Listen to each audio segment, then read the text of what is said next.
três e uno, três em um. Amém?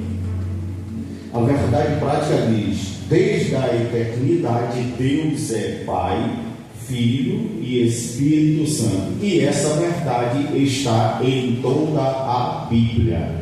Esta é uma verdade que está em toda a Bíblia. Deus é Pai, Deus é Filho e Deus é Espírito Santo.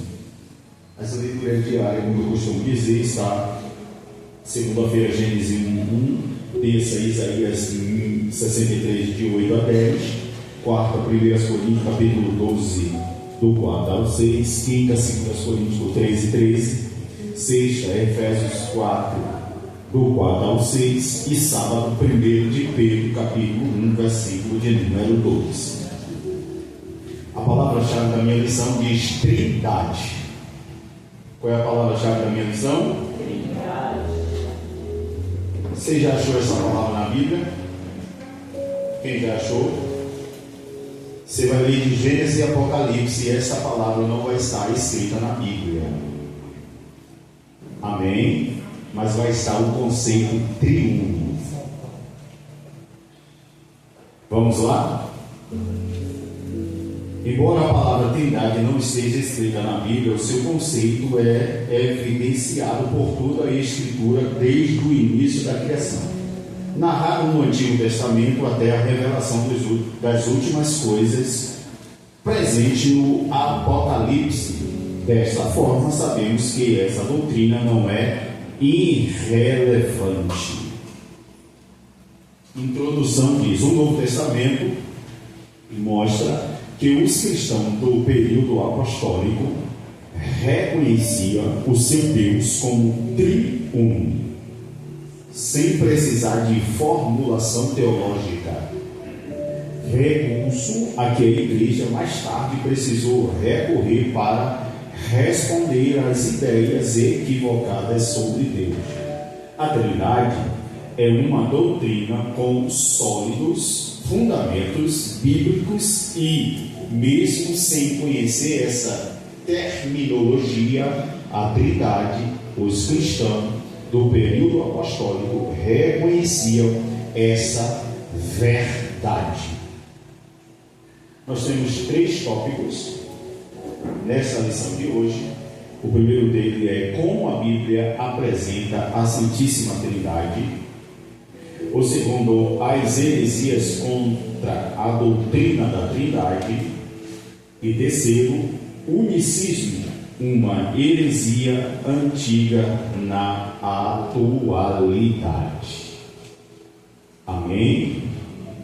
Vamos para o primeiro subtópico, que diz a Trindade e o monoteísmo judaico. As Escrituras ensinam que Deus de Israel, revelado nas Escrituras dos judeus, Deuteronômio capítulo 6, versículo 4, 2 de Reis 19:15, Neemias 9:6, Salmos 83:18, 86:10. É o mesmo Deus do Novo Testamento. Marcos capítulo 12, versículo 29 e 32. Essas variações de contexto vai explicar que Deus é o mesmo Deus do Antigo Testamento é o mesmo Deus do Novo Testamento.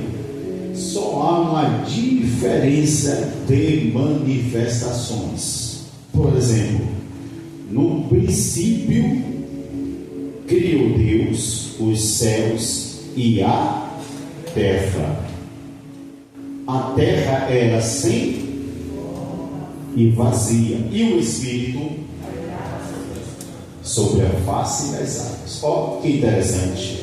Aí está apontando para a divindade do Espírito Santo. Vamos lá? Pois bem, Deus criou todas as coisas.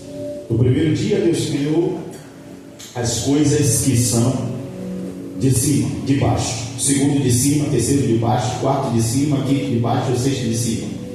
Aí Deus agora tem uma noção: se eu criar no sexto dia, a coisa que vai para cima, o universo vai pesar para cima. Se eu crio para baixo, o universo pesa para baixo. Deus agora tem uma ideia. Onde Deus tem essa ideia? Na sua mente, no seu intelecto. Parece que vejo Deus assentado no seu alto e seu sublime trono, olhando para os serafins, adorando a Ele. E Deus agora começa a imaginar o que é que Ele vai fazer agora. Porque Deus usou a palavra para. A palavra para existir as coisas que não existiam. Haja luz, houve luz. Haja separação, houve separação. Haja luminares, houve luminares. Só que agora Deus está tendo uma ideia no seu intelecto, e agora Deus está olhando para tudo que Ele criou na terra, e Deus agora começa a imaginar e dizer: pois bem, façamos o homem à nossa imagem e semelhança. A palavra façamos vai para o plural.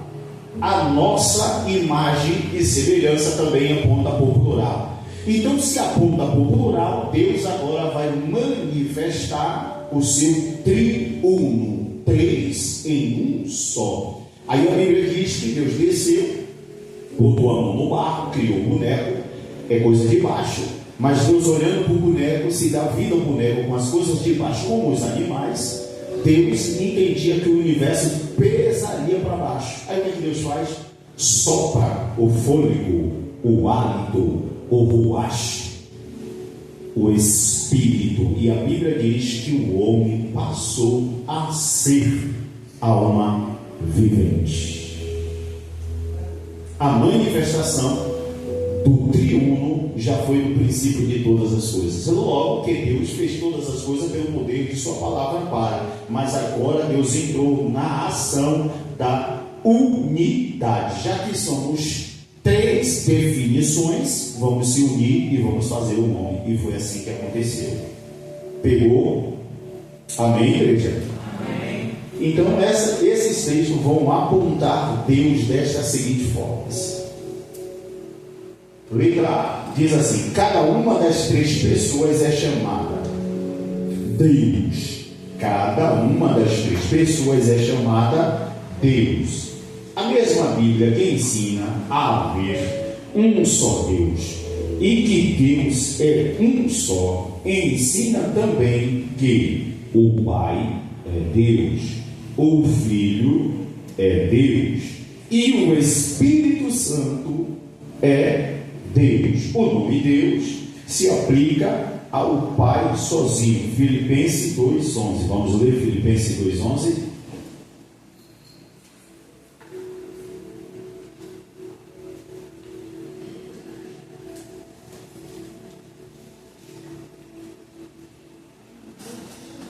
Quem achar pode ir lendo em nome de Jesus.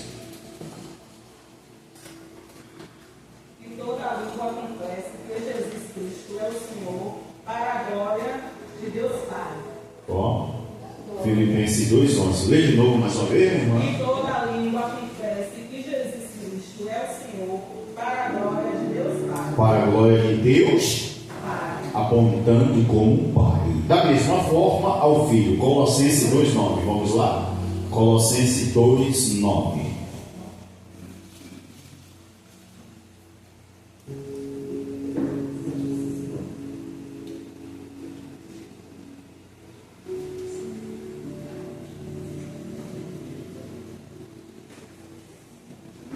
Colossenses 2:9. Quem achou pode ler. Vamos lá.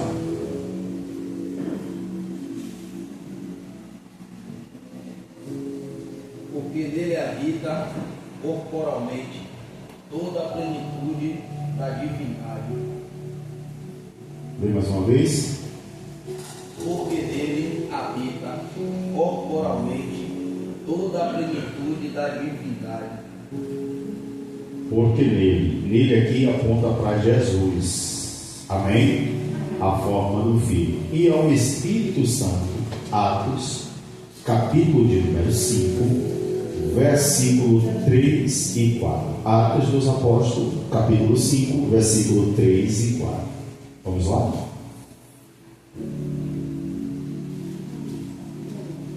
Mas Pedro disse: Ananias, Satanás encheu o teu coração para que mentisse ao Espírito Santo e tivesse parte do valor da terra, guardando-a, não ficava para ti, e após ser vendida, não estava em teu próprio poder, porque concebeste estas coisas em teu coração. Tu não mentiste aos homens, mas a Deus. Está certo? Atos 5, 3 e 4. Esse texto aí é um dos textos mais complexos para falar acerca do Espírito. Ó, versículo de número 3. Que coisa poderosa diz o texto. Mas Pedro disse: Ananias, por que Satanás encheu o teu coração? Para que mentisses ao Espírito Santo. Mentiu para quem? Para quem Ananias mentiu? Espírito Santo. Pode ser melhor. Para quem foi que ele mentiu? Espírito Santo. A mentira aqui não está direcionada para Deus Pai, nem para Deus Filho, mas para o Espírito Santo. Ele mentiu para o Espírito Santo. E retivesse parte do valor da terra. Ele está fazendo uma pergunta para Ananias. Guardando-a, não ficava para ti? E após ser vendida, não estava em teu próprio poder? Porque concebeste esta coisa em teu coração? Tu não mentiste aos homens, mas a Deus. E aí ele acaba pagando o preço por mentir para o Espírito Santo. Amém? Bem, cada uma das três pessoas é cada Senhor. Cada uma das três pessoas é cada Senhor. Isso também ocorre com o tetragrama, as quatro consoantes do nome divino Yahvé, Senhor, pois aplica-se ao Pai sozinho. Salmos de número 110, verso 1. Vamos lá, Salmos de número 110, verso 1.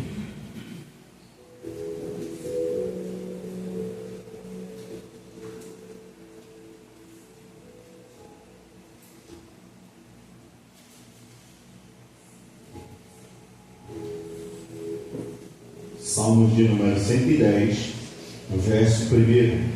Disse o Senhor ao meu Senhor: atenda aqui a minha mão direita, até que ponha os teus inimigos por cabo e com pés. Ó, disse ao Senhor, ao meu. Pronto. Aí é a referência do ser Senhor. Pai, Senhor. Ao Filho, Isaías 43, Mateus 3:3. Isaías 40, versículo 3 e Mateus capítulo 3, versículo 3. Vamos lá? Eis a voz do que toma. Preparai no deserto o caminho do Senhor. Endireitai no ermo uma estrada para o nosso Deus. Isaías 43. Mateus 3:3 agora. Mateus capítulo 3, versículo de número 3. Porque este é anunciado pelo profeta Isaías, que diz: vós que clama no deserto, preparai o caminho do Senhor e endireitarei as suas veredas. Ó, preparar o caminho do quem? Do Senhor. Aplica-se Deus Pai como Senhor e aplica-se Deus Filho como Senhor. Amém? No entanto, ao Espírito Santo, Ezequiel 8, capítulo 8, versículo de 1 ao 3. Ezequiel 8, de 1 ao 3. Vamos lá?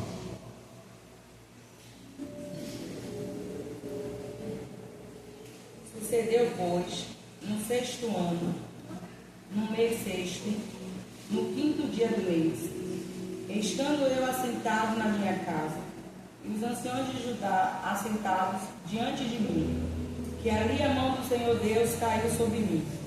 Então olhei, e eis uma semelhança como aparência de fogo, desde a aparência dos seus lombos, e para baixo era fogo, e dos seus lombos, e para cima com aspecto de resplendor, como e brilho de ambar. E estendeu de forma uma mão, e me tomou por uma trança da minha cabeça. E o Espírito me levantou entre a terra e o céu. E nas visões de Deus me trouxe a Jerusalém, até a entrada da porta do pátio de dentro, que olha para o norte, onde estava assentada a imagem do ciúme que provoca ciúme. Amém? No entanto, aplica-se à Trindade. Deuteronômios, capítulo de número 6, versículo de número 4. Deuteronômio 6, 4. Ouve, Israel, o Senhor nosso Deus é o único Senhor. Deuteronômio 6, 4. Lê mais uma vez, minha irmã. Ouve, Israel, o Senhor nosso Deus é o único Senhor. O Senhor, nosso Deus, é o único Senhor. Tem outra referência, Salmos 83, 18, que vai dar também a conotação para o Senhor. Amém? Letra C diz: o monoteísmo bíblico não contradiz a Trindade. Ouve, Israel, o Senhor nosso Deus é o único Senhor. Acabamos de ler Deuteronômio, capítulo 6, versículo 4. Essa é a confissão de fé no judaísmo. A palavra hebraica echad, traduzida como único, indica uma unidade composta. A palavra hebraica echad, traduzida como único, indica uma unidade composta. É o mesmo termo usado para afirmar que marido e mulher são ambos uma só carne. Isso está lá em Gênesis capítulo 2, versículo 24. O termo echad, em Deuteronômio 6,4, indica que o monoteísmo judaico-cristão não contradiz a Trindade. Amém? Porque está escrito: ouve, ó Israel, o Senhor nosso Deus é o único Senhor. Ele é único e fora dele não há outro. Amém? Está dando para entender até aí? Alguma dúvida? Segundo subtópico diz a evidência no Antigo Testamento. Essa doutrina está implícita desde o Antigo Testamento, pois há declarações que indicam claramente a pluralidade na unidade de Deus. E disse Deus: façamos o homem a nossa imagem, conforme a nossa semelhança. Gênesis 1, 26. Disse o Senhor: eis que o homem é como um de nós. Gênesis 3, 22. E o Senhor disse: eia, desçamos e confundamos ali a sua língua, para que não entenda a língua do outro. Gênesis 6, 11, 6, 7. Gênesis 11, 6, 7. Isso vai se dar lá na Torre de Babel, quando os homens estão tentando construir uma torre para chegar ao céu. E é interessante ressaltar aqui que cada um falava no seu próprio idioma, na sua própria língua, só que tinham entendimento. Ou seja, eles estão construindo a torre e de repente alguém olhava Vinícius e dizia: traz tijolo. Aí o outro, lá francês, ouvia o inglês falar, mas entendia que era tijolo e aí ia. É uma simbologia que eu estou fazendo, amém? Porque a Bíblia não diz isso, sabe? A única coisa que a Bíblia vai dizer é que cada um falava no seu idioma. Versículo de número 11, se eu não me engano. Só que a Bíblia diz que Deus está observando eles construir essa torre. E de repente, a Bíblia diz o quê? Que Deus agora diz: eia, desçamos e confundamos ali a sua língua, para que não entenda a língua do outro. E aí houve confusão. Dizem que o cara gritava: traz mais argila. O outro trazia palha. Traz palha. O cara trazia argila. Confusão. Deus confundiu, porque este projeto não daria certo.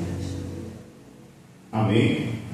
Gênesis 11, 6 e 7. E não para por aí, em Isaías 63, 8 ao 14, o Espírito Santo aparece alternadamente como Javé e com o anjo de sua face. Vamos ler Isaías 63, capítulo 63, versículo do 8 ao 14. Vamos lá? Em nome de Jesus.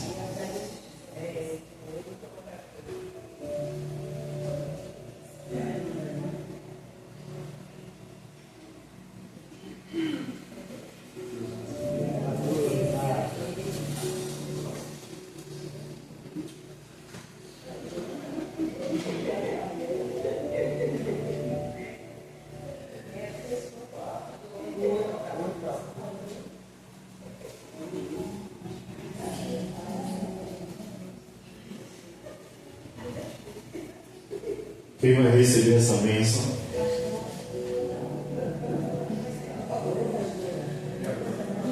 Pode ler.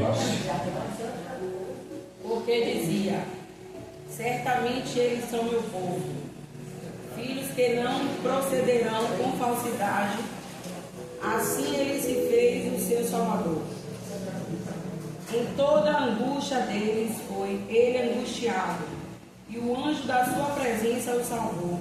No seu amor e na sua compaixão, eles o remiu e os tomou e os carregou todos os dias da antiguidade.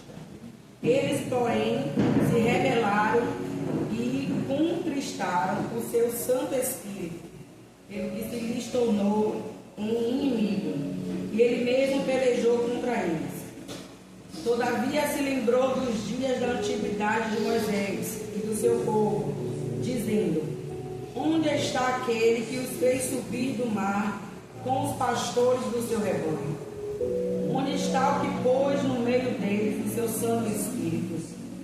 Aquele que fez o seu braço glorioso andar à mão direita de Moisés, que fendeu as águas diante deles para fazer para si um nome eterno. Aqueles que o guiou pelo abismo como a um cavalo no deserto, de modo que nunca tropeçaram.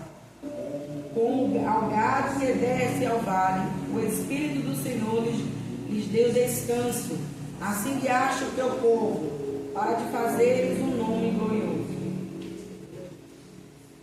Aí está a referência para nós entendermos que Deus estava todo o tempo habitando como Pai, como Filho e como Espírito Santo. Amém? Terceiro diz: revelada no Novo Testamento. A Trindade bíblica, ou seja, a Trindade em si mesma, pregada pelos cristãos, consiste em um só Deus, que subsiste eternamente em três pessoas distintas. Letra A, a Trindade em si mesma. A Trindade em si mesma. A base bíblica da Trindade salta à vista de qualquer leitor do Novo Testamento A começar pela grande comissão, Mateus 28, 19. Ide por todo o mundo. Na distribuição dos dons espirituais, 1 Coríntios 12, 4 e 6, que lá vai falar que nós devemos buscar os dons espirituais. Vamos ler em nome de Jesus, 1 Coríntios, capítulo 12, 4 e 6, em nome de Jesus.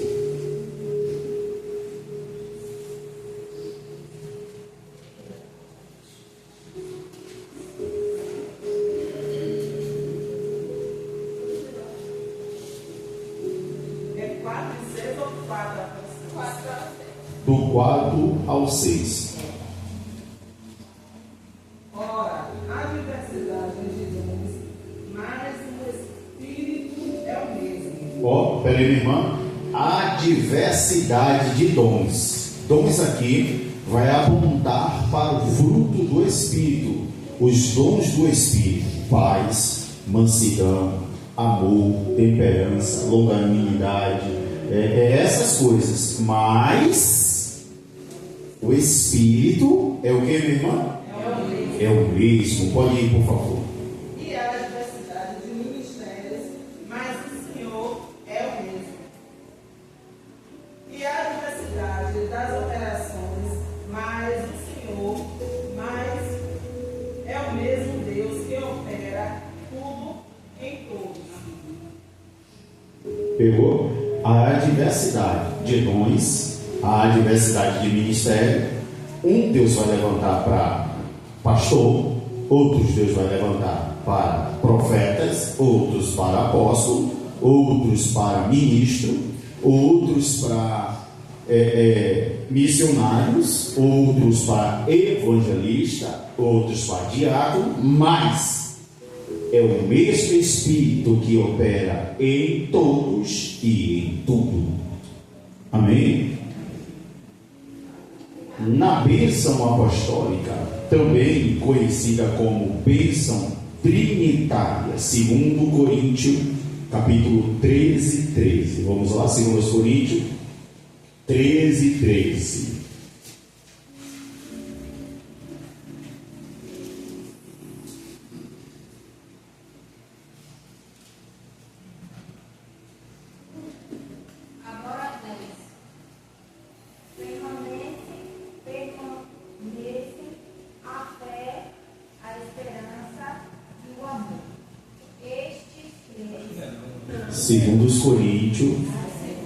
Segundo Coríntios 13, 13.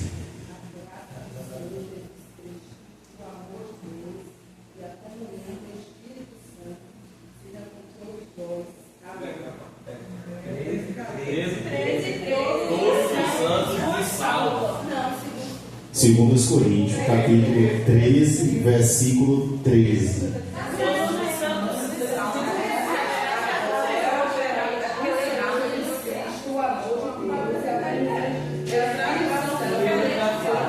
Aí o 14. Calma.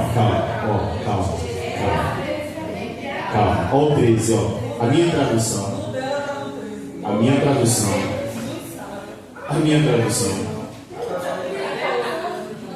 Agora leia diretamente da direita mental. Agora, ó. Não, porque não é questão de tradução, não, ué. Só que, tipo assim, ó. No meu aqui está no 13, todos os santos nos saudam. No de Adailton, o 13 está escrito assim, ó. No meu 14, a graça do Senhor Jesus Cristo e o amor de Deus e a comunhão do Espírito Santo seja com todos vós. Amém. Pronto, calma. Traz essa tradução dele, a Bíblia dele agora. Isso é só questão de colocação das escrituras, né? É porque essa tradução aqui, vamos lá. Essa tradução aqui é tradução João Ferreira de Almeida. E essa tradução aqui se chama de corrigida. Eu vou explicar isso aqui para que vocês entendam uma coisa. João Ferreira de Almeida, quando trouxe a tradução, ele deixou alguns erros na tradução. Por exemplo, lá em João 11, quando Jesus está diante do túmulo de Lázaro, o que é correto se pronunciar? Sai para fora ou vem para fora?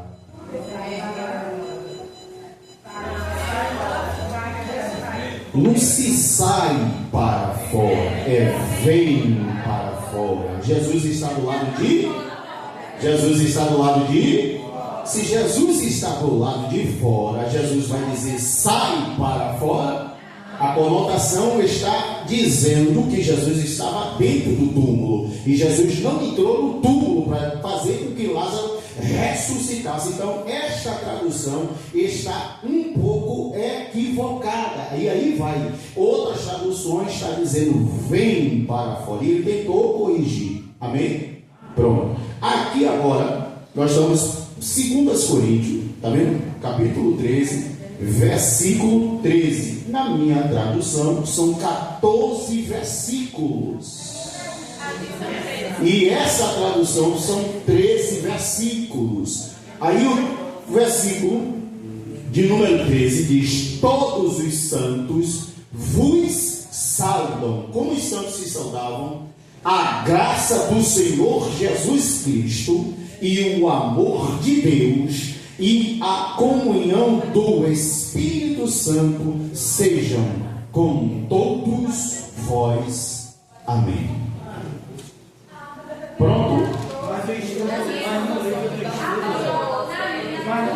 Já vai no 12, mas é isso. É porque, deixa eu te explicar, é porque a tradução,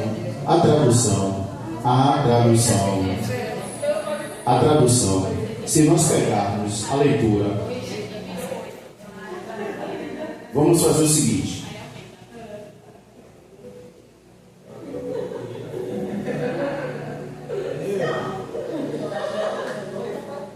Vamos lá, deixa eu explicar uma coisa. A gente vai sair daqui com os nossos corações felizes e com a nossa mente consciente de que nós estamos aqui para entender, compreender e aprender. Amém?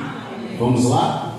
2 Coríntios, capítulo 13. Agora vocês vão me ouvir. Vamos lá. Capítulo 13. Estou começando o capítulo 13. Olha o que diz. Vocês acompanham em nome de Jesus.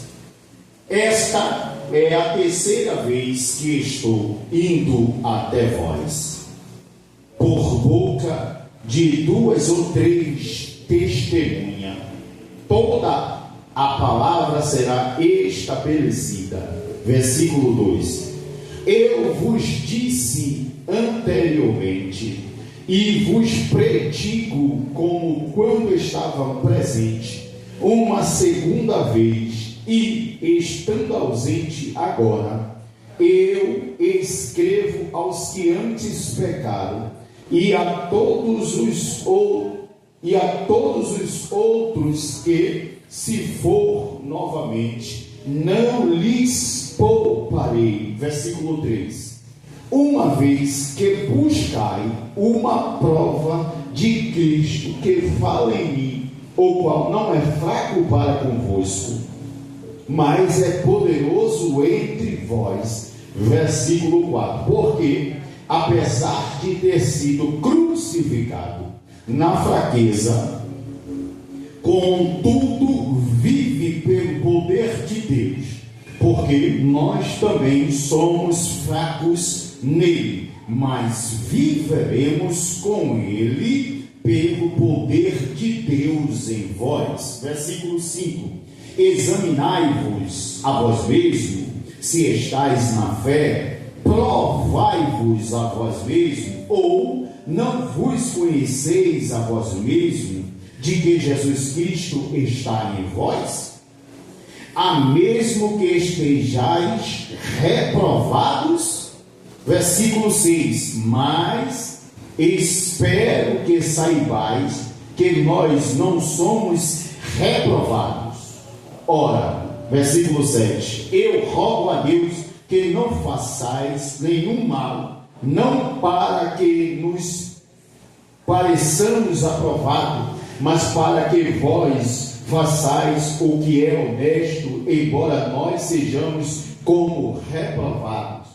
8. Porque nada podemos fazer contra a verdade, senão pela verdade. Versículo 9. Porque nós alegramos quando estamos fracos, e vós estáis fortes, e desejamos também por isso a vossa perfeição. 10. Portanto, eu escrevo estas coisas estando ausente, para que, estando presente, não useis de severidade, segundo o poder que o Senhor me tem dado para a edificação e não para a destruição. 11. Finalmente, irmãos, a Deus, sedes perfeitos, sede de bom conforto, sede de uma somente, vivei em paz, e o Deus de amor e de paz será convosco. Verso 12. Saudai-vos uns aos outros com um beijo santo. Todos os santos vos saudam. A graça do Senhor Jesus Cristo e o amor de Deus e a comunhão do Espírito Santo sejam com todos vós. Deu para entender? Tem alguma dúvida até agora? Na unidade da igreja, Efésios, capítulo 4, versículo do 4 ao 6. Vamos lá?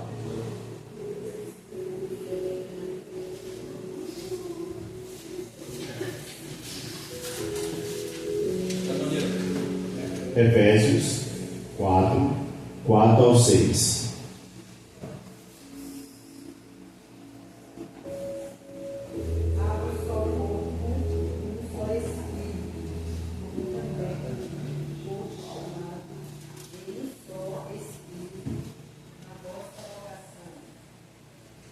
Dê mais uma vez, por favor.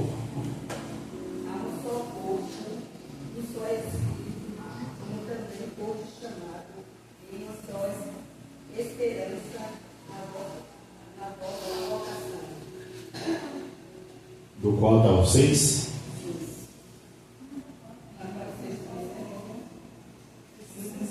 5 e 6. Um só Senhor, um só fé, um só batismo, um só Deus e Pai de todos, qual sobre todos e por todos e em todos nós. Um só Pai, um só Deus, um só batismo, em todos e em todos. Amém? Na obra da salvação, 1 Pedro 1, 2, capítulo 1, versículo 2. 1 Pedro, capítulo 1, versículo de número 2.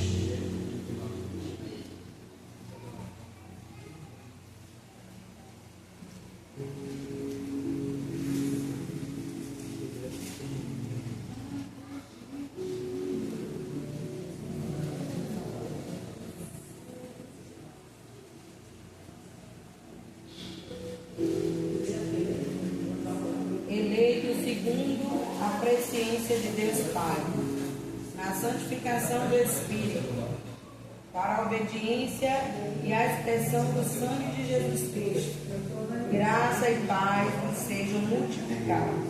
Leia mais uma vez, por favor.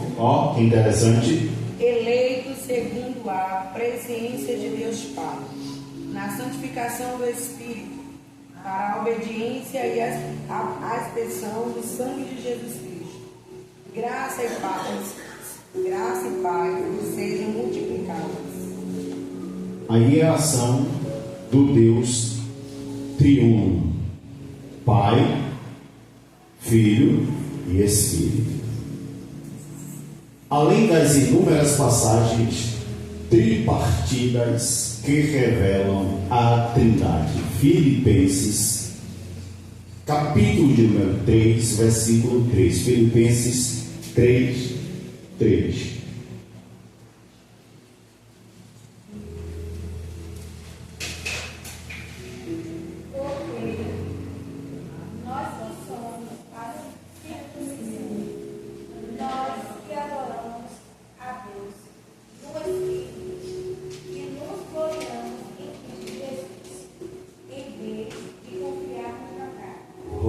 Que interessante.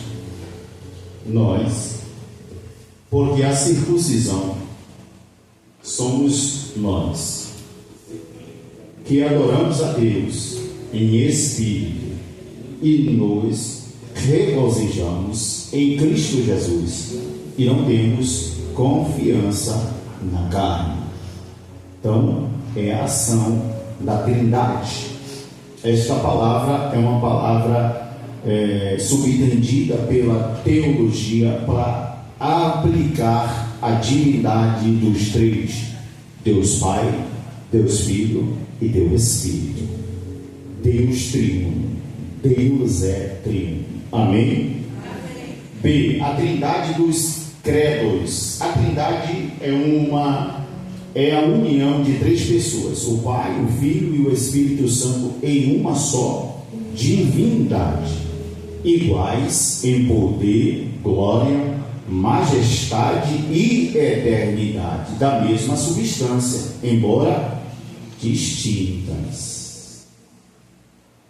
A Trindade é a união de três pessoas, não são três pessoas, é a união de três manifestações, porque tem pessoas que aplicam Deus três pessoas. Não, Deus é três. Deus são três manifestações. A Bíblia chama que o anjo do Senhor. Lembra quando Josué estava diante de Jericó? E a Bíblia diz que o anjo do Senhor o apareceu. Quando a Bíblia fala o anjo do Senhor, é o que nós chamamos de teofania. Teofania é nada mais nada menos o conceito de Deus ser representado por este ser, que foi em forma de Deus para alertar o seu ungido. E aí, como Deus não foi na pessoa de Pai, de Filho e de Espírito Santo, Deus foi na teofania, o anjo do Senhor. Então, as pessoas chegam assim: não, Deus são três pessoas. Eu já ouvi alguém falar, mas a Trindade é a união das três pessoas: o Pai, o Filho e o Espírito Santo em uma só divindade. Então não são três pessoas, é manifestação. São paralelos, os três em um. Por isso que você vai ver Jesus dizer: eu e o Pai somos um. O Pai e eu somos um. Jesus diz: vinde a mim, todos que estão cansados e sobres. Ninguém o quê? Ninguém vem ao Pai. Quando Jesus está dizendo isso aqui, Jesus está dizendo: eu também sou Pai. Ninguém vem ao Pai. Jesus está dizendo: eu e o Pai somos um só. Em momentos as pessoas vão ver, os discípulos vão ver Jesus orando e expressando: Pai, graças te dou. Não é assim? Só que Jesus está na personificação de Pai também, porque ele está dizendo: ninguém vem ao Pai senão por mim. Então não é três manifestações unidas. Unidades, eles nunca vão se separar, eles nunca vão ter um elo de quebrança, não, porque eles estão ligados, eles estão juntos, unidos, para manifestação em tempos distintos. Amém? Alguma dúvida? Alguma dúvida? Não? Vocês estão sorrindo porque já pegou alguma coisa aí, né? Jesus. Jesus. Vamos lá, embora o termo Trindade não esteja nas Escrituras, seu conceito e doutrina são demonstrados por toda a Bíblia. Embora a Trindade não esteja nas Escrituras, seu conceito e doutrina são demonstrados por toda a Bíblia. Segundo tópico, as heresias contra a doutrina da Trindade. São duas as principais heresias contra a Trindade: o unicismo e o unitarismo. Ambas são contrárias à Bíblia, condenadas pelas igrejas antigas e rejeitadas pelos principais ramos do cristianismo. Nesta lição, trataremos do unicismo. Unicismo, esse movimento, desde a sua origem no século III, é conhecido como monarquianismo, modalismo, patripacianismo e sabelianismo. Os principais heresiarcas representantes desse movimento foram Noelto, Praxeas e Sabélio.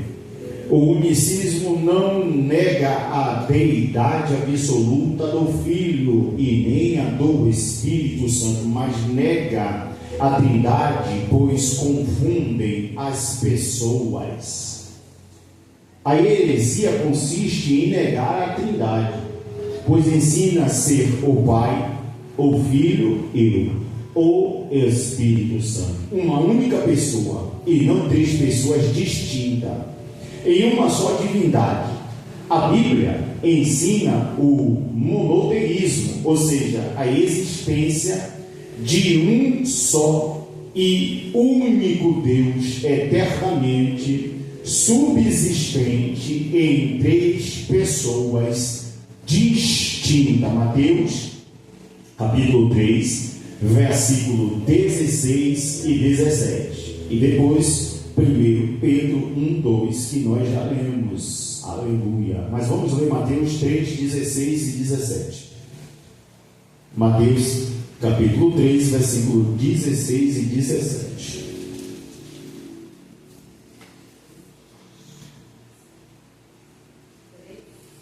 Isso, 3, versículo 16 e 17.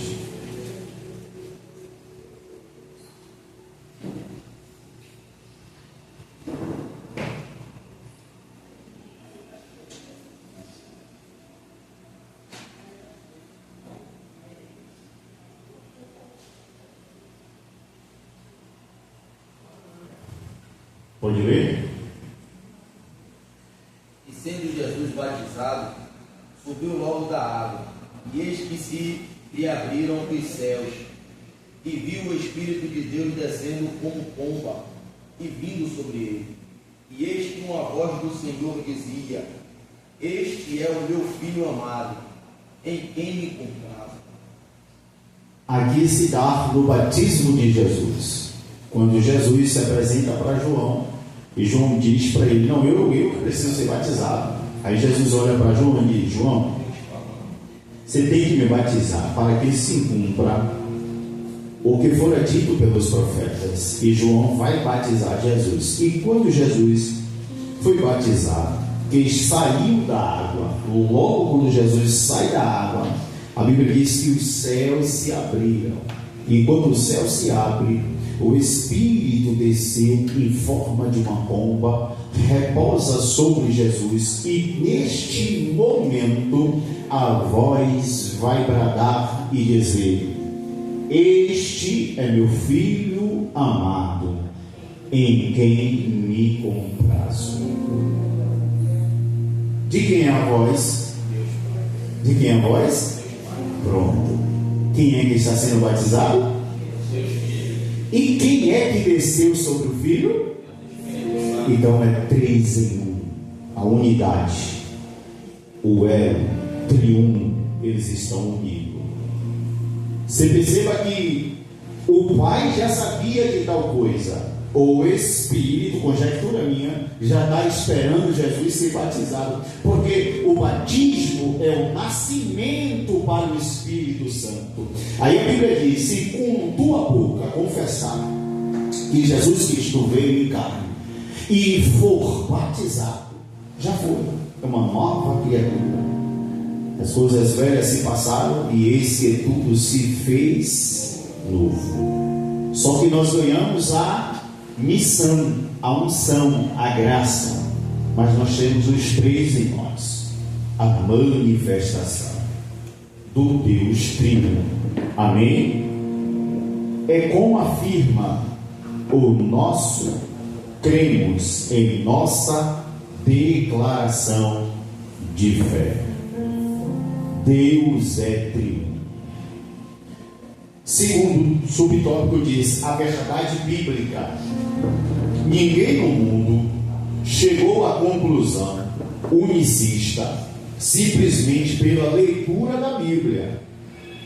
Pelo contrário, salta à vista de qualquer leitor a distinção dessas três pessoas da Trindade. A começar pelo batismo de Jesus, Mateus 3,16. Diversas vezes Jesus deixou claro que ele é uma pessoa e o Pai outra. Vamos ver? João, capítulo 8, versículo 16 e 17. E depois, João 17, versículo 3.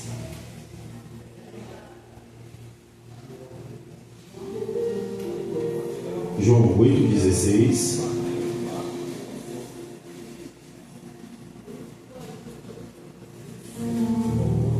Quanto que é? 16 e 17.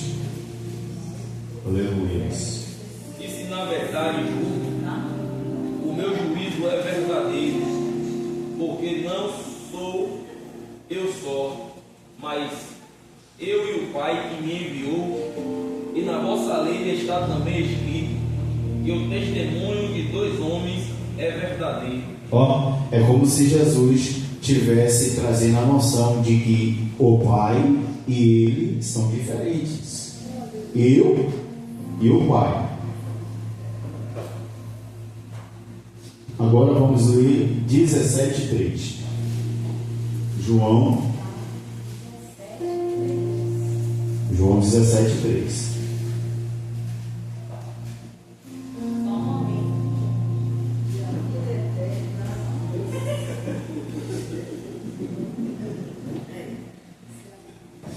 Aleluias.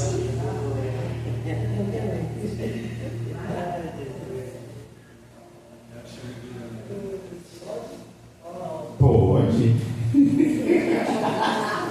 Oh, glórias. João 17:3. Pode ler, meu irmão. Vai.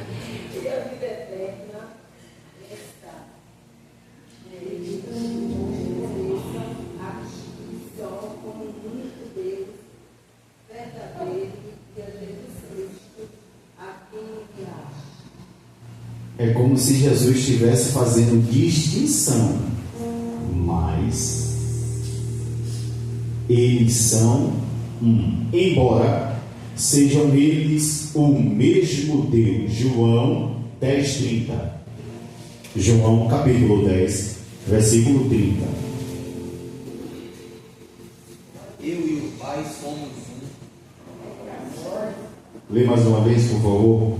Eu e o Pai somos um. Que coisa linda. Jesus olhando para o discípulo dizendo: eu e o Pai somos um.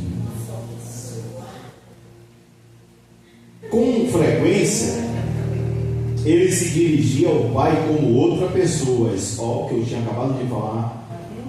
Mateus 20, 23. Vamos ler Mateus 20, 23. Mateus 20, 23. Depois Mateus 26, 39 ao 42. 20, 23. Primeiro 20, 23.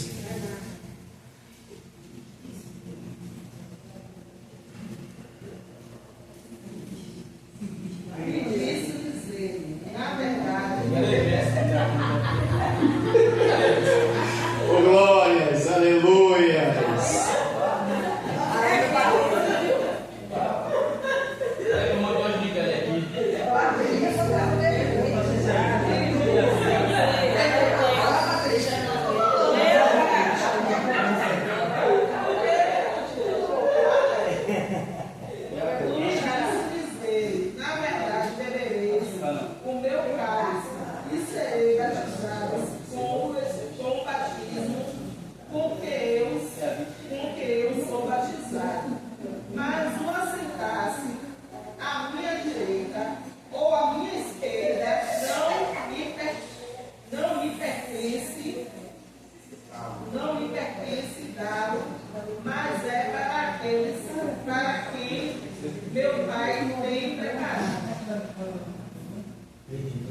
E disse-lhe ele: na verdade bebereis o meu cálice e sereis batizados com o batismo com quem eu sou batizado, mas ou assentar-se à minha direita ou à minha esquerda não lhe pertence dado, mas ou será dado àqueles para quem ou meu Pai o tem preparado.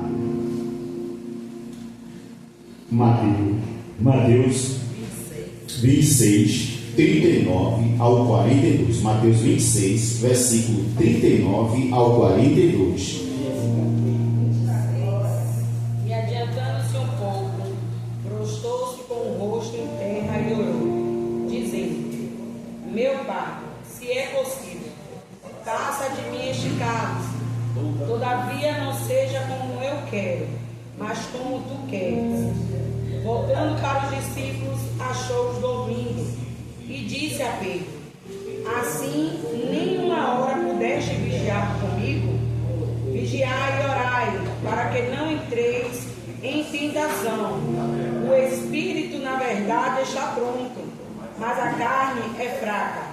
Retirando-se mais uma vez, orou, dizendo: Pai meu, se este cálice não pode passar sem que eu beba, faça-se a tua vontade. Glória a Deus. Aí é a declaração que o texto está nos dando, Jesus apresentando o Pai como outra pessoa, né? Ele está falando do cálice, né? Que Jesus, o Pai o preparou para ele. E mesmo que quem sente à direita, sente à esquerda, não se beberia do mesmo cálice, porque foi preparado para ele. E agora nós vemos Jesus no seu momento de angústia, que ele foi, né, chamou Pedro, Tiago e João e disse a eles: fica aqui em oração, porque minha alma está angustiada, e eu vou ali também orar. E Jesus indo orar, Jesus vai mais um pouco adiante orar, e na oração Jesus ora e diz: Pai, se possível, afasta de mim este cálice. Ele está denotando como se não fosse ele o Pai, mas ele está falando com outra pessoa. Mas Jesus está se referindo aqui no momento da humanidade. E aí ele vai entrar no estado, a psicologia chama que é um estado avançado de angústia, porque Jesus estava tão angustiado que os poros de Jesus se abriu, mas Jesus não transpirava suor, mas sim gota de sangue. Então a crucificação já se dá aqui. Jesus já começa a entrar no estado da crucificação, e é aí que Jesus já vai na oração e diz: Pai, mas que todavia não prevaleça a minha vontade, a tua vontade. E Jesus já levanta dali convicto, tanto que Jesus volta e encontra Pedro, Tiago e João dormindo. Aí ele desperta os discípulos e diz: poxa, eu poder levar nem uma hora se quer comigo. Então Jesus aqui está apresentando o Pai como uma outra pessoa diferente dele, só que é só momentos.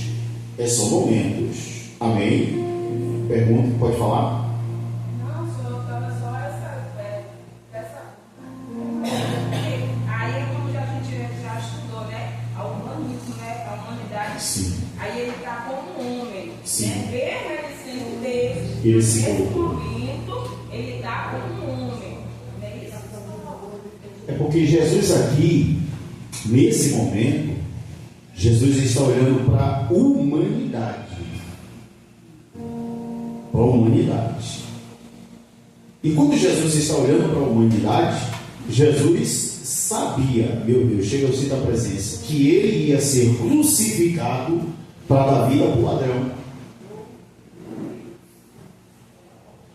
E a Bíblia é taxativa em afirmar isso, que nesse santo dia Jesus está no meio e tem dois ladrões. O da direita está gritando: desce daí, prova para nós que tu é o Cristo. O da esquerda olhou para ele e disse: rapaz, nós pecamos, recebemos o que merecemos, mas este daí não tem pecado, ele não pecou. Aí ele olha para Jesus e diz: Senhor, lembra-te de mim quando entrares no teu reino. Jesus olhando para ele disse: hoje mesmo tu estarás comigo no paraíso. Então é o termo, quando Jesus está indo e está olhando para a humanidade, ele está sentindo o que a humanidade sente. Então ele está se colocando como humano, pai, agora como pai. É por isso que você vai ver que depois que Jesus foi crucificado, quem é Jesus? Jesus vai falar o que para o pai? Pai, Abba. A palavra é Abba, Tetelestai. Está consumado. O meu espírito te entrego. Jesus estava sendo, naquele momento, como homem, e Jesus deixou claro para os seus discípulos: ele veio como Deus, mas não usurpou a ser Deus. Você acha? Se quando os soldados chegassem, Jesus deixou claro para Pedro, mete a tua bainha, a tua espada na bainha. Hoje mesmo, se eu pedisse ao Pai, Ele me daria milícias e milícias de anjo. E quando Jesus está falando milícias e milícias de anjo, não é para cortar a orelha não, Pedro. Os anjos iam descer aqui, ia ser a maior assassina de todos os tempos, porque os anjos iam matar. Assim como um anjo desceu à meia-noite, e aquele povo não deu crédito, não colocou o sangue nas ombreiras e nas umbrais da porta, e o mesmo anjo, um anjo só matou os primogênitos. Jesus tem poder, mas ele não usurpou deste poder. Ele se permitiu sentir. E quando Jesus foi batizado, eu quero deixar bem claro, Jesus, depois que foi batizado, que o Espírito desceu sobre ele, o Espírito preparou Jesus para situações que nós, seres humanos, não aguentaria. E é por isso que esse texto vai dizer que o Espírito está pronto, mas a carne é fraca. Nós aqui estamos em uma guerra. E a guerra é carne e espírito. O espírito que é as coisas de Deus, e a carne que é o pecado que nós nascemos dele. Só que Jesus foi diferente. Jesus tinha um espírito, e a Bíblia diz que ele jejuou 40 dias e 40 noites. Mas quem levou Jesus para o deserto para ser tentado? O espírito que levou Jesus para ser tentado. E é lá que Jesus, com o termo humano, sentiu fome, porque quando Jesus sentiu fome, Jesus está como humano, e nós sentimos fome. E coisa feia é a fome. Só que quando Jesus está com fome, e o diabo, irmão, cá para nós, o diabo sabia que Jesus estava com fome. É o momento dele querer pegar Jesus. Ele olha para Jesus e diz: se tu é o Filho de Deus, manda que essas pedras se tornem pão.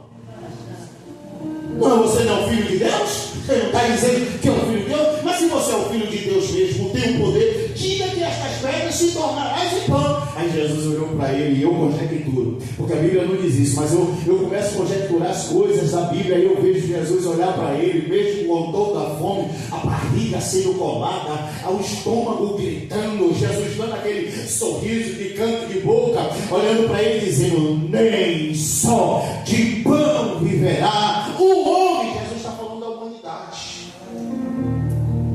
O homem, a humanidade, nem só de pão, eu e você, Wesley, vamos viver, mas de toda a palavra que sai da boca de Deus. Ele veio como homem, mas ele não usurpou, e ele venceu. E aqui agora é como se ele estivesse apresentando outra pessoa diferente dele. Não, aquele está se despindo da sua glória. Aquele está deixando o seu poder de lado. Está dizendo: aqui eu vou agora como ser humano e vou provar para a humanidade que eu venci. É por isso que Jesus vai ver, em uma das suas pregações, ele vai dizer, Jesus olhando para ele e diz assim: no mundo tereis aflições, mas tem de bom ânimo. Porque aí a responsabilidade é acessível. Ele chama a responsabilidade e diz: eu venci o mundo. E o mundo aqui não é o globo, não. O mundo aqui é o diabo. O mundo aqui é as concupiscências. O mundo aqui é que o mundo oferece: a cachaça, a droga, a prostituição, a facilidade de ter o dinheiro. O mundo aqui é as coisas que nós fazemos para sobressair sobre o outro. Eu tenho um proveito e o outro é prejudicado. Esse é o mundo da esperteza, da sabedoria, de eu ser melhor e o outro ficar por debaixo. Mas Jesus disse: eu venci o mundo. Você há de vencer o mundo. Só que para nós vencermos o mundo, a Bíblia tem que se cumprir naquele texto que já se leu: o Espírito está pronto, porque a carne é fraca. Cabe a nós saber quem nós vamos alimentar mais. Sabe a nós quem nós vamos dar mais alimento. A carne se alimenta das coisas terrenas, mas o Espírito se alimenta. Aí agora vem a Bíblia coligando um texto com o outro, Mateus com aquilo. Nem só de pão viverá o homem, mas de toda a palavra que sai da boca de Deus. Amém? Vamos lá? Jesus. Embora nós com frequência ele se dirigia para o Pai como outra pessoa. E na oração sacerdotal, em João 17, trata-se de um relacionamento do tipo eu, tu, ele. Quando Jesus anuncia a vinda do Consolador, ele emprega a terceira pessoa. João 14, 16 ao 26. João 14, 16 ao 26.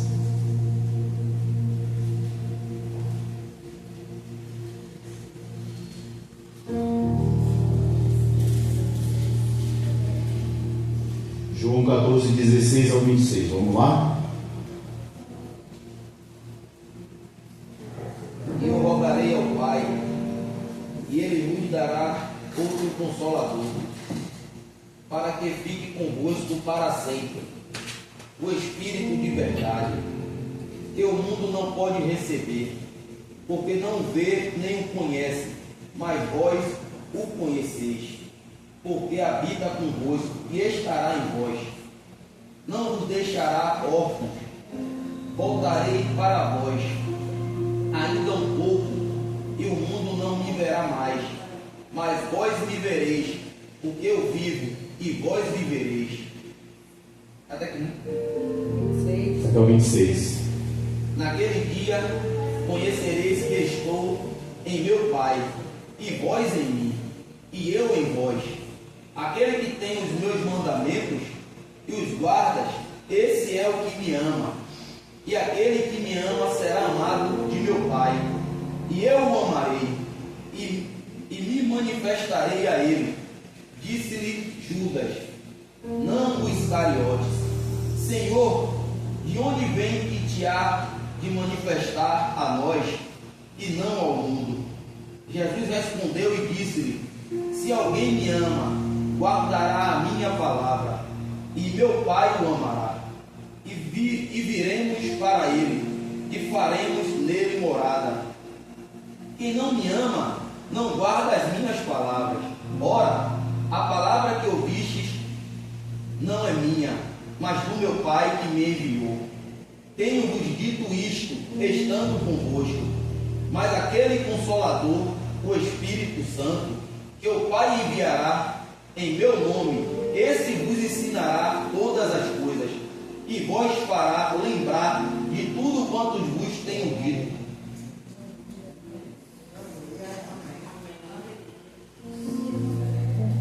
A Bíblia ensina que Jesus é o Filho do Pai e não o próprio Pai.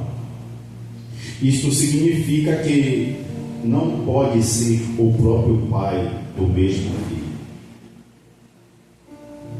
Eu sou filho de alguém, mas meu pai é um e eu sou outro. Meu pai tem uma natureza e eu tenho outra. Mas Jesus e o Pai, por mais que pareça que é diferente, tem as mesmas natureza e as mesmas vontades.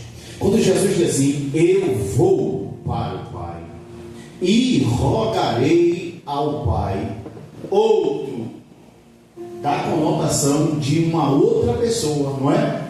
Mas essa palavra outro, no grego iaio, quer dizer igual. Se Jesus batiza, ele batiza.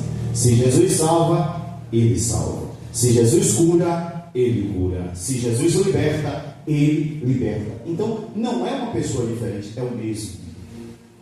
Só que ele vem para fazer a sua parte. Jesus disse: eu vou para o Pai e um pouco me vereis, mas depois não me vereis, mas eu rogarei ao Pai que vos envie outro Consolador.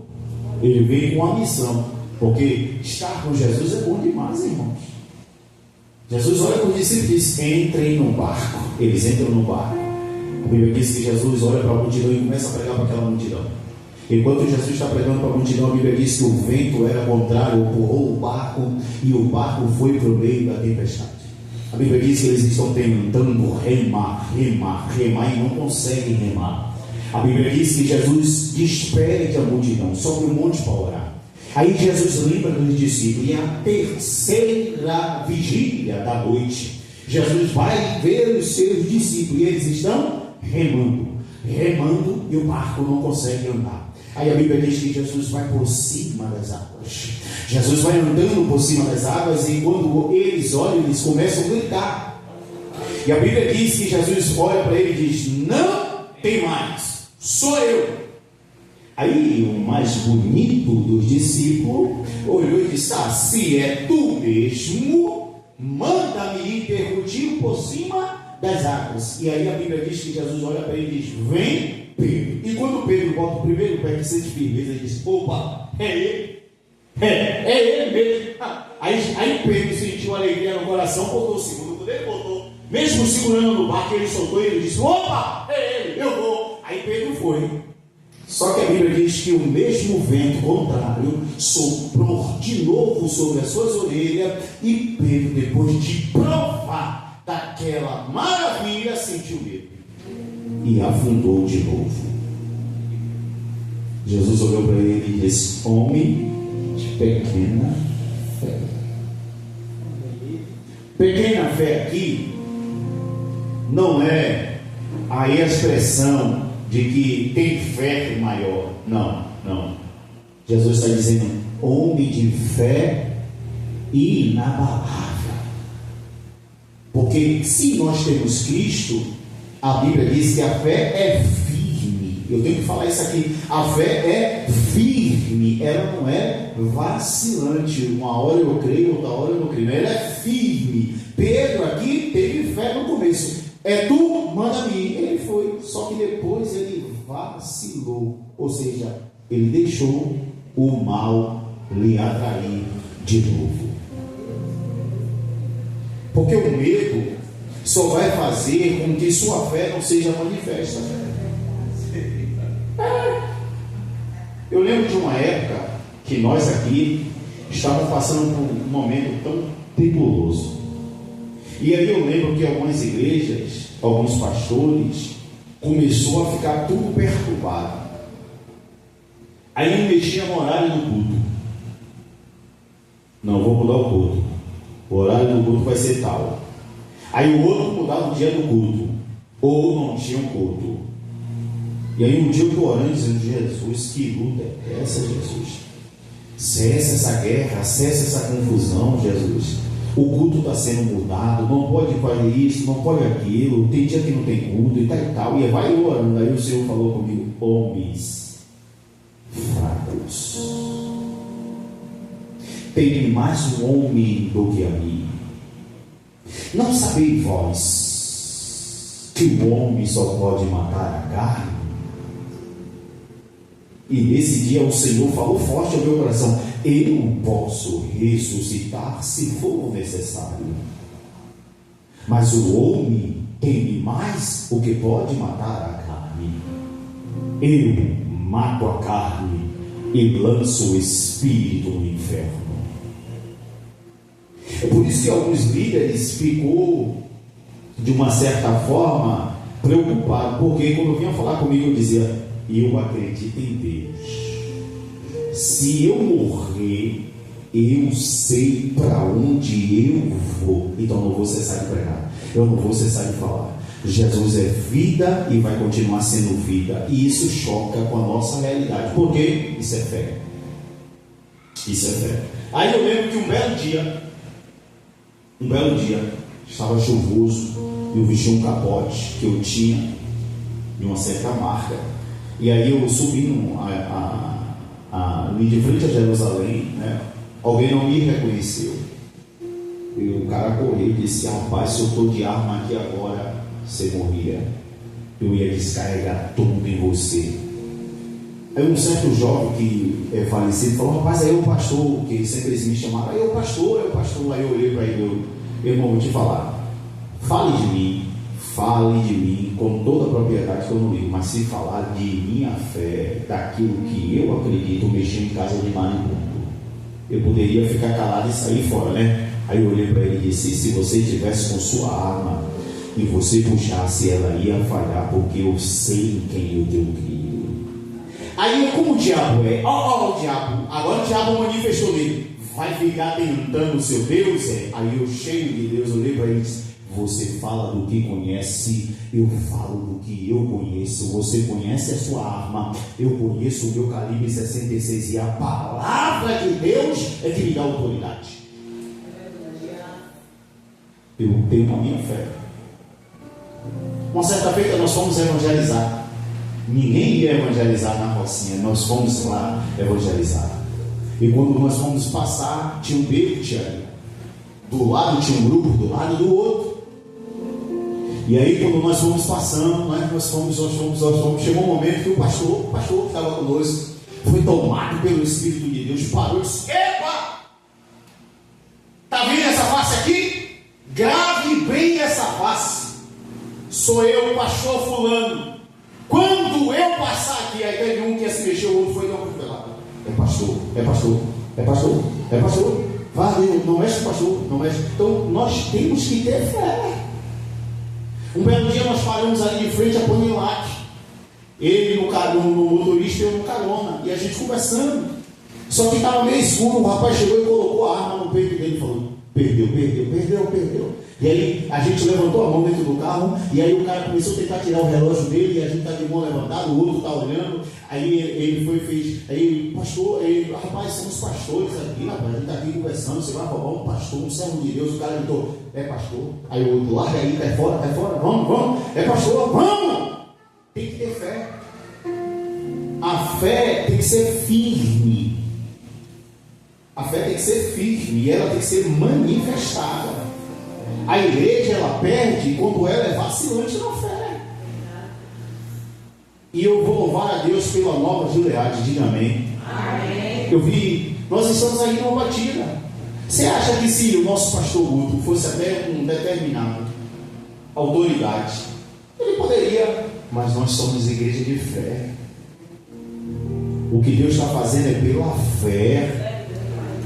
E quando alguém perguntar, esta obra não está sendo feita por mãos humanas, Deus está sendo manifesto em nossas mãos.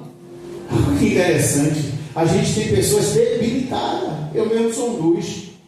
Tem dia que eu estou no trabalho acabado, mas quando eu desço esse terreno, eu não sinto dor trabalhando.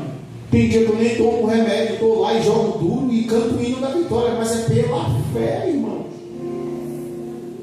E Deus está fazendo porque é pela fé. Mas Pedro aqui não. Pedro ele deixou vacilar. O vento soprou. E o texto é claro. Dizer que ele tornou a temer. Então dá uma olhada para alguém aí. Vamos ter fé. Sem medo. Amém? Sinopse 2. O unicismo e o unitarismo são duas das principais heresias sobre a Trindade condenadas biblicamente. Terceiro tópico: unicismo, uma heresia antiga na atualidade. Subtópico diz: o problema. Na atualidade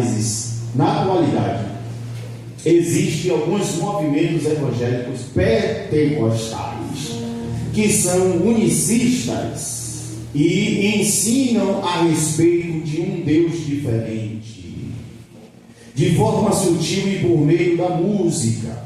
Esses unicistas ensinam esse desvio doutrinário sobre Deus. Isto não é um mero jogo de palavras. Jesus disse que a vida eterna implica esta distinção. E a vida eterna é esta: que conheçam a Ti só, por único Deus verdadeiro, e a Jesus Cristo, a quem enviaste. João 17:3. E esta é a vida eterna, que eles te conheçam, o único Deus verdadeiro, e Jesus Cristo, a quem enviaste. Essa passagem mostra que a salvação envolve duas pessoas distintas e que esse conhecimento não é cognoscível, mas místico, espiritual, que implica comunhão, fé, obediência, adoração. Conhecer a Deus é o mesmo que conhecer a Cristo, em virtude da unidade de natureza do Pai e do Filho. João 10:30. Jesus disse que ninguém conhece o Filho sem o Pai, e vice-versa. Mateus 11:27. Vamos ler? Mateus 11:27.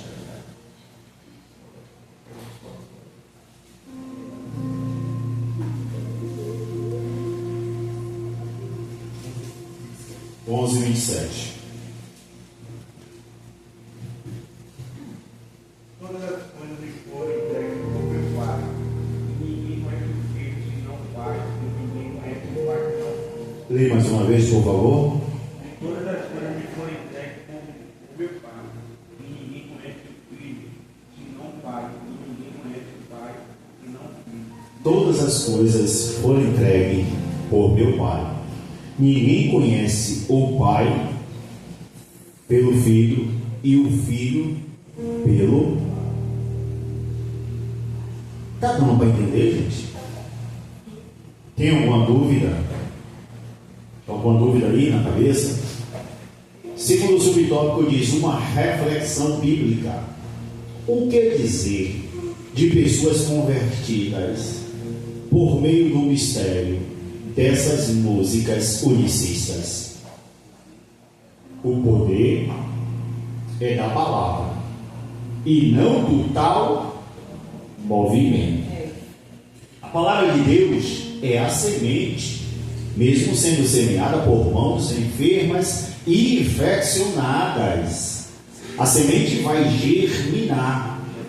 Jesus falou sobre isso no Sermão do Monte, Mateus 7:21-23. Vamos lá? Mateus capítulo 7, versículo 21, 22 e 23.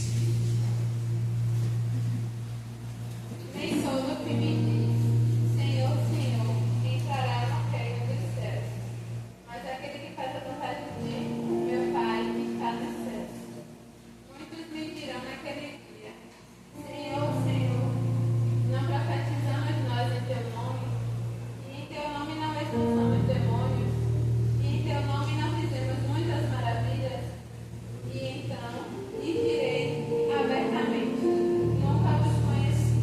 Apartai-vos de mim, vós que praticais a iniquidade. Aí agora eu vou tentar explicar isso aqui. Os unicistas, eles desfazem do poder de Deus. E alguns pentecostais levaram isso como doutrina. Por exemplo, Deus não precisa de um tambor para manifestar a sua graça. Deus não precisa de música para manifestar a sua graça.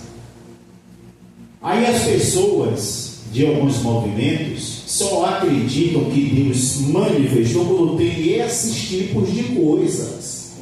E aí agora eu vou te falar. Você sabe o que a Bíblia diz? Um belo dia, um profeta cheio de Deus entrou numa caverna para velar da vida dele. E ele estava lá na caverna. E a Bíblia diz que veio o quê?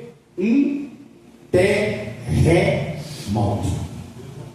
Só que Deus não estava no terremoto. Veio um temporal de vento e Deus não estava no vento. Desceu bolas de fogo e Deus não estava no fogo. Deus não queria se manifestar por tais sinais. Aconteceu? A Bíblia diz que aconteceu. Teve terremoto. Só que Deus não estava no terremoto. Teve temporal de vento. Soprou vento forte. Só que Deus não estava no vento. Teve fogo. Bolas de fogo desceu do céu, mas Deus não estava aqui. Aí a Bíblia diz que veio uma brasa suave, mansa, delicada. E a voz bradou para falar com o profeta, dizendo: Elias, Elias, o que fazes aqui, Elias? Eu já entendi muitos movimentos, sou pentecostal, até ocultando. Acho que se eu der uma cusparada aí, acontece um milagre. Calma. Sabia que você ia lembrar disso. Oh, glórias. Só para descontrair. Mas vamos lá. A Bíblia, ela está falando de pessoas que são levadas a movimentos. Belo dia eu estava na igreja, e aí a levita foi louvar ela. Olha aí quem chegou. Ele está na porta, quero um guerreiro. Ah, irmão, quando ela falou quero um guerreiro, eu disse: opa, calma. Você já viu um querubim? A palavra é querubim. Já viu um? Nunca viu? Ezequiel, capítulo de número 2, vai falar desse ser, que são rodas e rodas, com olhos e olhos, roda por dentro de rodas, catraca com rostos e rostos, braços, asas com braço, cada braço sai relâmpagos. Você já viu um raio caindo aqui na terra? Quem já viu um raio? Sabe o que um raio faz quando alcança uma árvore? Destrói. Quando pega a casa, um belo dia desse eu estava vendo um futebol árabe, caiu um raio e atingiu um jogador. Os 22 caíram dentro do campo com juiz e tudo. O que foi atingido morreu, os outros viveram. Um raio. Vamos lá. Se um querubim descer no IAPI, subiu do mapa. Irmãos, meu Deus do céu, eu sinto a presença de Deus. A Bíblia é a nossa bússola, é o nosso manual e a gente precisa entender ela.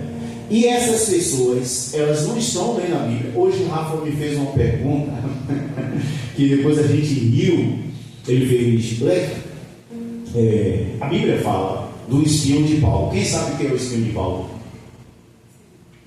Quem sabe qual era o espião de Paulo? Alguém sabe qual era? Ó, leia aí para mim, 2 Coríntios, capítulo 12, versículo 7. Em nome de Jesus. Leia rapidinho, vai. Leia aí. Leia aí, 2 Coríntios, capítulo 12, versículo 7. Nós precisamos aprender. Nós estamos aqui para aprender. E nós vamos sair daqui cheio de Deus. Amém? 2 Coríntios, capítulo 12, versículo 7. Fica ligado aí. Achou?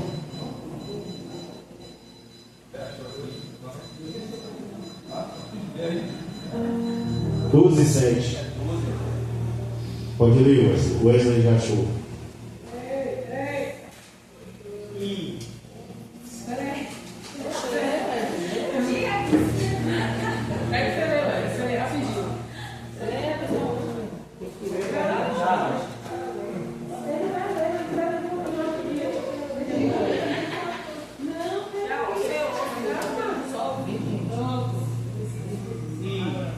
Para que eu não me exaltasse acima da medida, pela abundância das revelações, foi-me dada um espinho na carne. Calma, foi-me dada um espinho Na carne. Vai. O mensageiro de Satanás. Calma. Qual era o espinho? O mensageiro de Satanás. Qual era o espinho de Paulo? O mensageiro de Satanás. Para quê? Vai. Para me esbofetear, para que eu não me exaltasse acima da medida. Ó, para que ele não se exaltasse nas revelações, Deus deu um espinho na carne, a saber, o mensageiro de Satanás. Aí todas as vezes que Paulo estava lá evangelizando, viu o mensageiro de Satanás e tome, tome, tome. E a Bíblia diz logo mais a seguir que ele orou o Senhor 3 vezes e o Senhor olhou para ele e disse o quê? A minha graça te Sabe o que Deus está dizendo? Você matou, você perseguiu e agora você está querendo. Então Paulo não pode se exaltar. Aí a pergunta que Rafa me fez: pô, Danilo, eu já vi os pregadores pregando, porque eu quero saber qual era o espinho da carne de Paulo. Aí por que os caras não sabem qual era o espinho da carne de Paulo? Aí eu falei para eles simplesmente: porque eles estão lendo a Bíblia, ou lê e não compreende o texto. E muitos falam que é a escama nos olhos de Paulo. Ó, que interessante. Eu sempre ouvi dizer que era sorrir. Ó, aí, ó, a irmã Maiara sempre ouviu dizer que era o quê? Mas quando eu peguei a Bíblia para ler, eu sabia que era o mensageiro de Satanás, porque a Bíblia diz que Deus deu um espinho na carne, a saber, esse mensageiro. Aí todas as vezes, irmãos, que Paulo estava lá, ele aparecia: tome, tome, tome. Tanto que Paulo foi orar ao Senhor. Então, assim, o que é que nós precisamos? O que é que nós precisamos? É o que eu vou te dizer: examinar as Escrituras. A Bíblia não foi feita para ser lida. Louvado seja Deus, quem já leu de Gênesis e Apocalipse, glórias a Deus, já li, já fui para essa batida, mas não é tão interessante.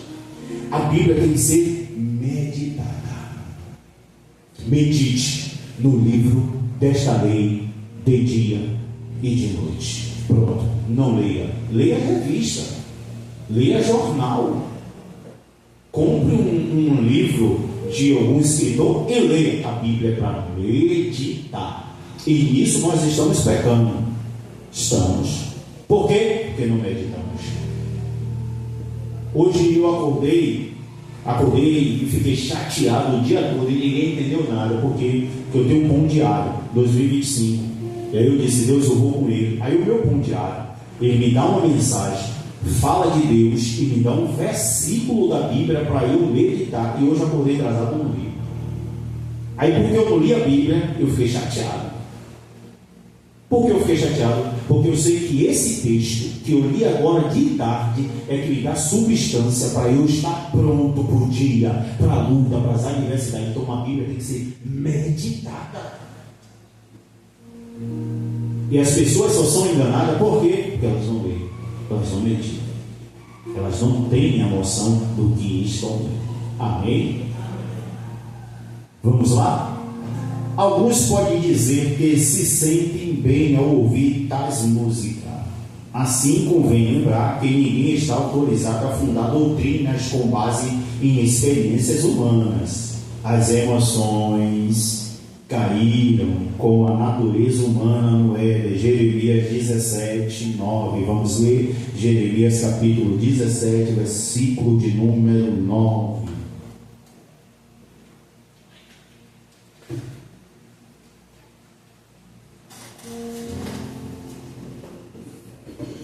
O coração do homem, o coração é enganoso, acima de todas as coisas.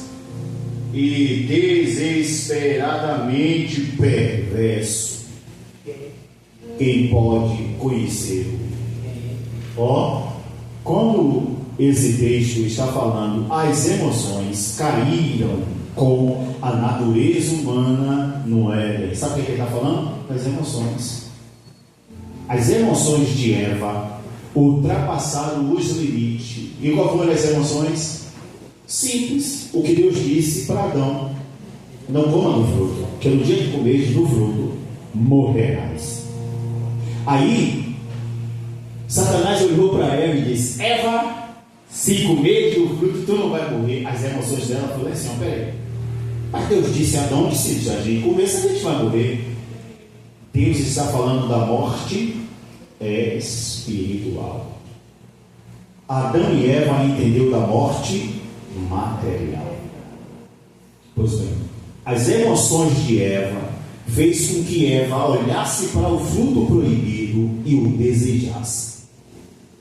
É as emoções que nos faz desejar tais coisas que não são da vontade de Deus. Simples. Aí o texto diz: olha, as emoções caíram com a natureza humana no Éden. Jeremias 17:9. O coração do homem é enganoso e perverso, e não serve como instrumento aferidor da doutrina. A Bíblia é a única fonte de doutrina e não as nossas emoções, pois somos norteados pela palavra na direção do Espírito. 2 de Pedro, capítulo 1, versículo 19, João 16, 13, que nós já lemos, né? 2 de Pedro 1, 19. Vamos lá, 2 de Pedro 1, 19.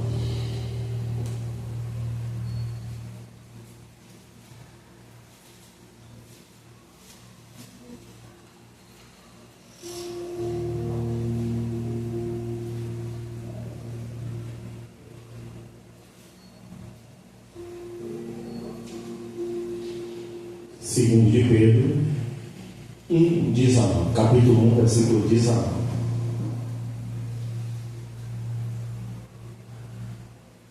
E temos muito firme a palavra dos profetas, a qual bem fazeis em estar atentos, como a uma luz que ilumina em lugar escuro, até que o dia amanheça e a estrela da alva apareça em vossos corações. Lê mais uma vez, por favor. E temos muito firme a palavra dos profetas, a qual bem fazeis em estar atentos, como a uma luz que ilumina em lugar escuro, até que o dia amanheça e a estrela da alva apareça em vossos corações. João 16,13 diz: no entanto, quando ele, o Espírito da verdade, vier, ele vos guiará em toda a verdade, porque ele não falará de si mesmo, mas tudo o que ele ouvir, isso ele de si mesmo, mas tudo o que... Perdão, eu me atrapalhei.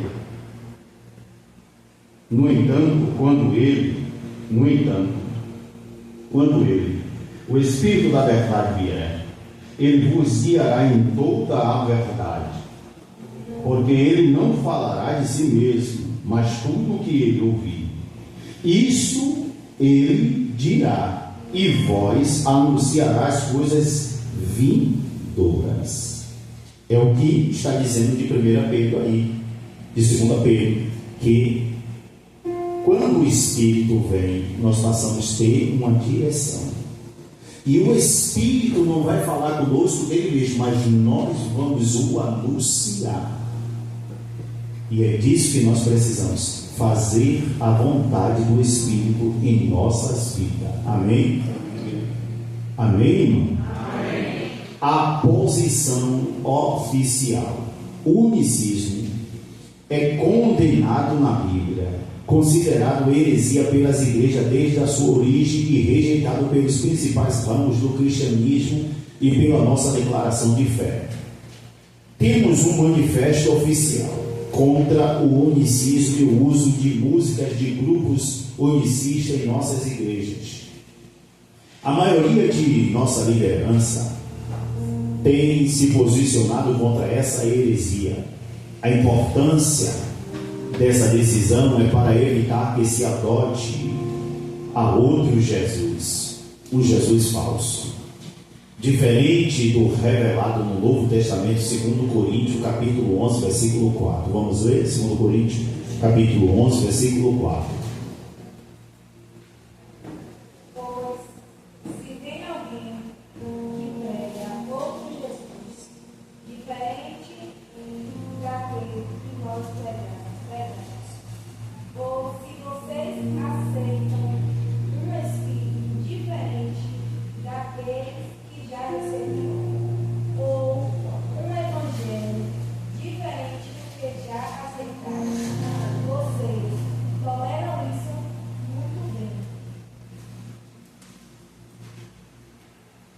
Segundo Coríntios 11, 4. Não precisamos fechar os olhos para essa realidade. Nós estamos vivendo em uma época de muita coisas acontecendo, principalmente dentro das nossas igrejas. São falsos doutores, falsos pastores. Irmãos, eu fiquei estarrecido, que alguém me contou que nos interior as pessoas são enganadas por falsos profetas. Alguém chega e diz assim: você pode ir lá em minha casa orar? Aí o profeta diz: eu vou orar, mas tem que me dar 2 galinhas. Tem galinha lá para me dar 2? Aí o cidadão que pediu oração diz: não, eu te dou 2, mas você vai orar. Ele aí vai, ora e ganha 2 também. Irmão, isso não é evangelho. É o que a Bíblia está dizendo. Pode vir e falar de outro Jesus. Isso é um anátema. Nós aprendemos isso naquela lição passada. E em uma das minhas pregações, eu nunca me esqueço disso. Nunca me esqueço.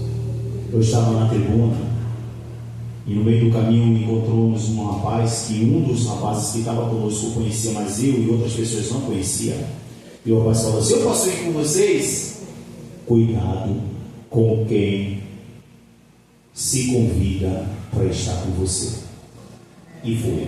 Aí no meio do culto tinha um levita que a gente nessa época morava em uma casa, a gente dividiu o aluguel, né? Porque era da obra, a gente fomos fazer a obra e ele levita, eu e tal, a gente morava junto. E aí eu sentava na tribuna, né? O pastor me levava para a tribuna, eu levava ele também, que era o meu de confiança. Só que nesse dia o pastor no vigiou permitiu esse cidadão sentar na tribuna também. E eu estou pregando. E aí chamei as pessoas veio receber a oração. Aí, como de costume, eu quero Jesus, quer Jesus. Aí está ele falando para o levita: se é eu ali, eu digo que ele vai pegar uma AIDS. Aí o levita olhou para ele. E isso aconteceu, irmão. E eu fiquei chateado com o levita. Por quê? Porque quando eu terminei, que eu dei o microfone, o pastor fez assim: não, vamos orar, vamos chamar por esse irmão aqui que não teve oportunidade nem nada para ele orar. E na hora que ele pegou o microfone para orar, ele olhou para o rapaz e disse: ó, eu vejo que tu vai pegar uma AIDS. Até hoje eu conheço o rapaz está bem de vida, nunca a AIDS passou na porta dele.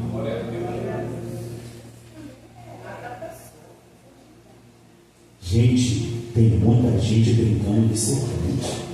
Falsos profetas, falsos ensinadores, pessoas que prestam mais a vontade do inimigo do que a vontade de Deus. E nós precisamos nos acautelar. Existe muita coisa que não é da parte de Deus.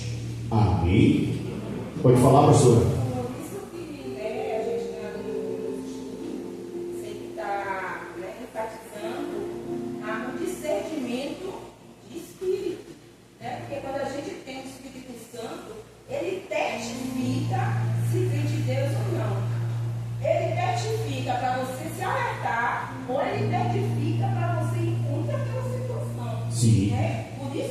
é importante hoje na igreja nós buscarmos os dons, principalmente os dons de discernimento, né? Porque o Espírito sempre ele vai agir de uma forma, né? De cura, de várias maneiras, né? Agora, como é que a gente sabe se aquilo provém de Deus ou não? Fazer prova, porque assim está escrito, né? Vai ser prova do Espírito.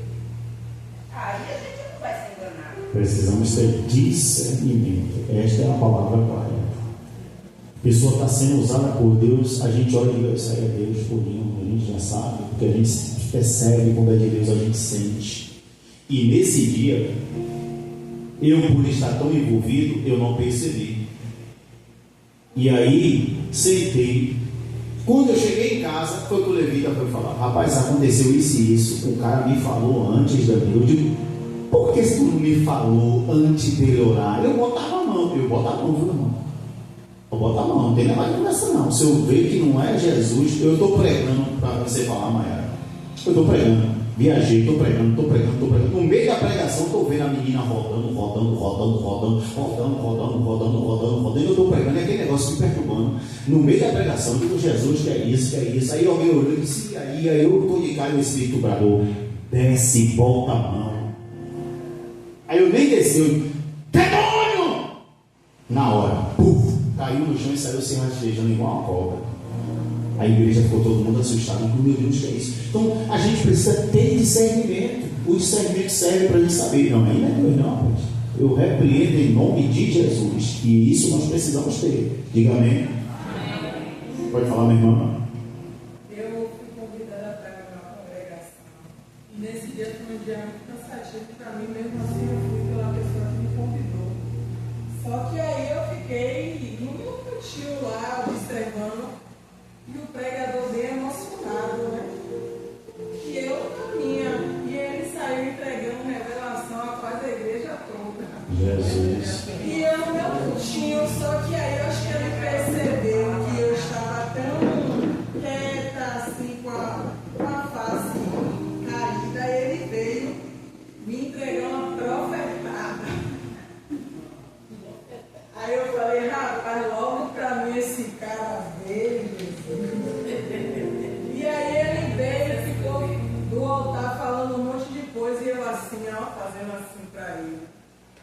Só que ele percebeu que eu estava ficando já enraivada com tudo que ele estava falando, tá na minha cara, eu estava mostrando tudo pra ele. Aí ele desceu do altar e pediu para eu levantar.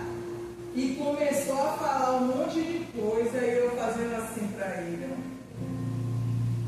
Eu falando, meu Deus, e fazendo assim para ele.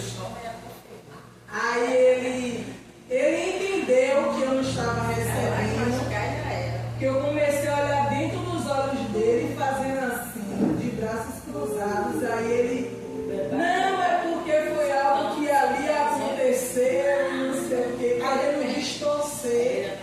Naquele momento, tudo aquilo que ele já tinha falado.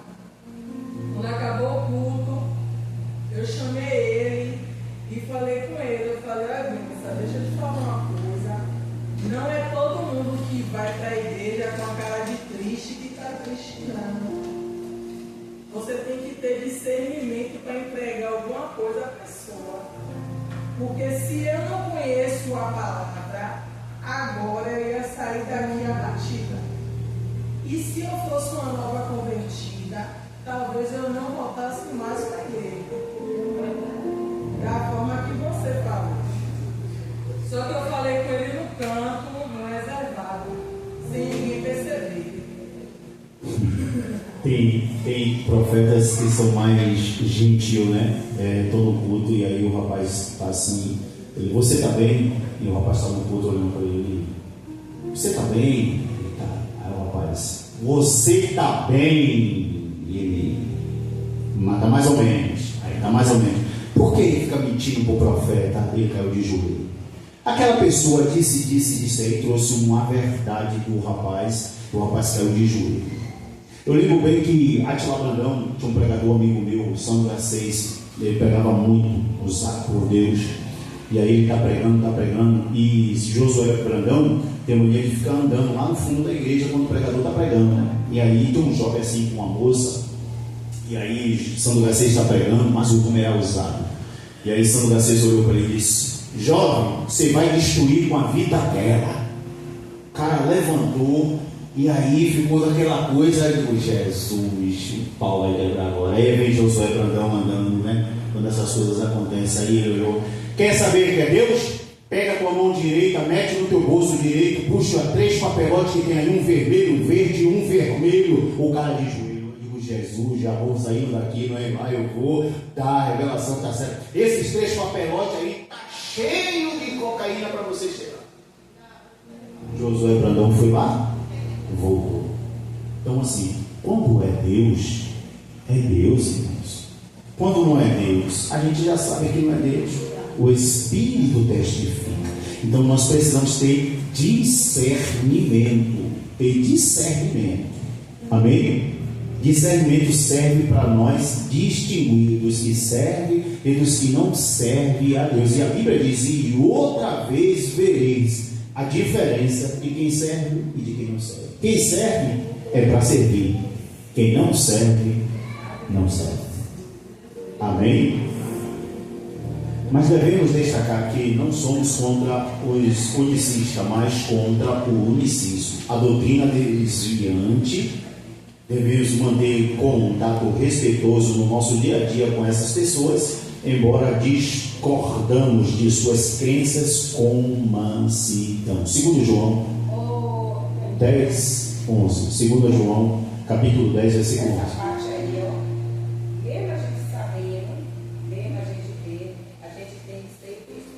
Sim. Não sei como ela fez, né? Ela foi lá, ou como ela fez particularmente, foi lá e falou. Mas a gente está vendo aqui, não é Deus não, não sei o quê. Aí vai sair para falar, não é Deus não. Ou quando vergonha, não. Tem que saber tudo. Mas a gente não devemos aceitar. Devemos manter contato respeitoso. Respeita a pessoa, mas diz para ele: não é Deus não. Isso aí não foi de Deus não. Eu nem recebi. Acho melhor fazer uma reciclagem aí e tal. Se quiser, eu estou aqui à disposição para te ajudar, né? E aí Jesus vai entrar 100% na tua vida. É disso que nós precisamos. Na verdade, deixa eu falar uma coisa. Jesus disse aos discípulos: vós sois o sal da terra e a luz. Luz é para brilhar onde tem luz. Não, porque para eu pregar santidade para Rafael é muito fácil. É verdade? Vou pregar santidade para Marcos é muito fácil. Eu quero ver eu pregar santidade, eu quero ver eu pregar compromisso para alguém que não tem. Essa é a verdade. É por isso que Jesus diz: vós sois o sal da terra e a luz do mundo. Para que serve sal? Já viu comida sem sal? Sem graça. E tem pessoas que são sem graça. É essa hora que nós temos que ser sal. É essa hora que nós precisamos ser sal. O problema é que a gente só quer ser luz e sal para nossos irmãos. Mas nós precisamos ser sal e luz lá fora. É lá fora que nós temos que brilhar.